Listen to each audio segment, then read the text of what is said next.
வளகாப்பு ஃபங்க்ஷனுக்கு வந்து பொன்னி அதுக்கப்புறம் வந்து எல்லாருமே போகிறாங்க. அங்கே வந்து என்ன பண்ணுறாங்கன்னா எல்லாருமே நலங்கு வைக்க சொல்கிறாங்க. எல்லாருமே லைனாக நலங்கு வச்சுட்ருக்காங்க. அப்போ வந்து பார்த்துட்டு உஷாவை பார்த்துட்டு அவங்க வீட்டில் எல்லாம் டென்ஷன் ஆயிடுறாங்க. இவ எதுக்கு இங்கே வந்தா அப்படி சொல்லிட்டு என்ன பண்ணுறது அப்படி சரி நலங்கு வைக்காமல் பார்த்துங்க அப்படின்ற மாதிரி பார்த்துக்கிறாங்க.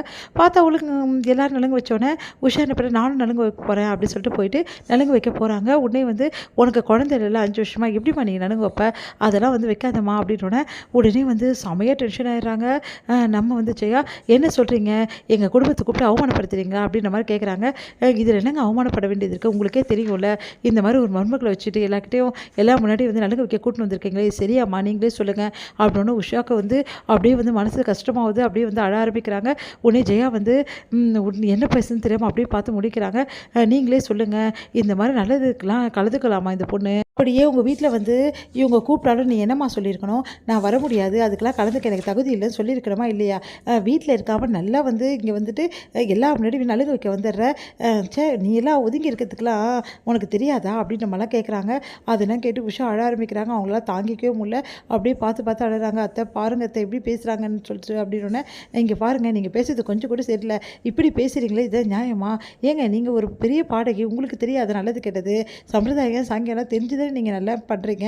அப்போ உங்களுக்கு தெரிஞ்சிருக்காத இந்த மாதிரி மருமகளை வச்சுட்டு வீட்டுக்கு இங்கெல்லாம் கூட்டின்னு வரக்கூடாதுன்னு சொல்லிட்டு நீங்கள் என்னங்க இப்படி பண்ணுறீங்க அப்படின்னு ஒன்று ஜெயாக்கு ஒன்றுமே புரியல. என்ன பேசுன்னு தெரியாமல் முழிக்கிறாங்க. அந்த டைமில் கரெக்டாக நிறுத்துறீங்களா அப்படின்னு சொல்லிட்டு பொண்ணு பேச ஆரம்பிக்கிறாங்க. என்ன நினச்சிருக்கீங்க மனசில் ஒரு பொண்ணு வந்து இந்த மாதிரி இருந்தால் என்ன வேணாலும் பேசுவீங்க. இப்போது வளகாப்பு பண்ணுறாங்களே இந்த பொண்ணு என்னவா 5 வருஷம் 6 வருஷமாக வந்து அவங்களுக்கும் வந்து குழந்தை இல்லை தானே இப்போ தானே குழந்தை உருவாயிருக்கு. அப்போது இதே மாதிரி எல்லா இடத்துலையும் வந்து இவங்களை கூட்டிகிட்டு போகும்போது அவமானப்படுத்தினா உங்களுக்கு சந்தோஷமா அப்படின்னு சொல்லிட்டு கேட்டோன்னே அப்படியே யோசிக்கிறாங்க.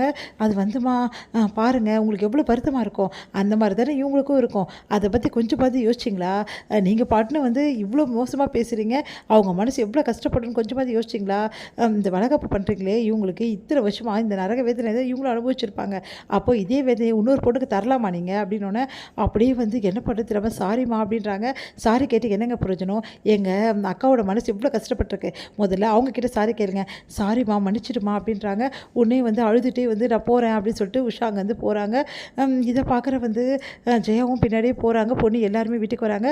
வீட்டுக்கு வந்தோடனே உஷா வந்து அழுதுட்டுருக்காங்க. என்ன உஷா அழுதுகிட்டே ஓடி வரா அப்படின்னு சொல்லிட்டு எல்லாரும் கேட்டோன்னே நடந்த விஷயத்தை எல்லாத்தையுமே வந்து பவானி சொல்கிறாங்க. அதை கேட்டு எல்லாம் அதிர்ச்சி அடைகிறாங்க. பொண்ணியை இப்படி பேசினா அப்படின்னு சொல்லிட்டு என்னாலே நம்ப முடியல பொண்ணு எல்லாரையும் லெஃப்ட் அண்ட் ரைட் வாங்கிட்டா. இவ்வளோ நாள் வந்து உஷாக்கும் அவளுக்கும் ஆகாதுன்னு நான் நினச்சிட்டு இருந்தேன். இப்போ தான் புரியுது உஷா மேலே எவ்வளோ அனுபவிச்சிருந்தா இந்த அளவு வந்து எல்லாம் உண்டு அவள் மானத்தை காப்பாற்றிருப்பா அப்படின்னு சொல்லிட்டு பேசிகிட்டு இருக்காங்க. இதெல்லாம் பார்க்குற உஷா வந்து அப்படியே வந்து அழ ஆரம்பிக்கிறாங்க. அவங்க வீட்டுக்காரர் வந்து சொல்கிறாரு இப்போவாது புரியுதா எப்போ பார்த்தாலும் பொண்ணு விரோதியாக நினச்சி அவளை எப்போ பார்த்தாலும் டீஸ் பண்ணிகிட்டே இருந்தியே அவளை வந்து கஷ்டப்படுத்திகிட்டே இருந்தியே இப்போ புரியுதா அவளோட அருமை என்னென்னு. இது மட்டும் கிடையாது உனக்கு தெரியாத இன்னொரு விஷயமும் இருக்குது அப்படின்னோடனே என்னங்க சொல்கிறீங்க அப்படி உஷா அதிர்ச்சி அடைகிறாங்க. நீ ஒரு வாட்டி இந்த ரவுடிஸ் கிட்டலாம் மாட்டிக்கினல அப்போது நீ வீடியோ எடுக்க போகிறேன்னு சொன்னல அப்போ கூட உன் மானத்தை காப்பாற்றி உன்னை பத்திரமா வந்து ஹாஸ்பிட்டலில் சேர்த்தது யார் தெரியுமா இந்த பொண்ணு தான். அவள் உனக்கு நல்லது தான் செய்கிறா இனிமேட்டாவது புரிஞ்சுக்கோ அப்படின்னோடனே அப்படியே உஷா வந்து அழ ஆரம்பிக்கிறாங்க. உடனே பொண்ணிக்கு கூட கையை பிடிச்சிட்டு நான் வந்து மன்னிப்பு கேட்குறாங்க. என்னை மன்னிச்சிட்டு பொண்ணி நான் இவ்வளோ நாள் உனக்கு எவ்வளோ கெடுதல் செஞ்சுருக்கேன் தயவுசெய்து இந்த அக்காவை மன்னிச்சிடு அப்படின்னோடனே பரவாயில்லக்கா நீங்கள் எப்போவுமே கலகலன்னு சந்தோஷமாக இருக்கணும்க்கா இப்படி அழாதீங்கக்கா அப்படின்னோடனே பொண்ணி என்னை மன்னிச்சிடு அப்படின்னு சொல்லிட்டு அப்படியே வந்து ஹக் பண்ணிக்கிறாங்க உஷா.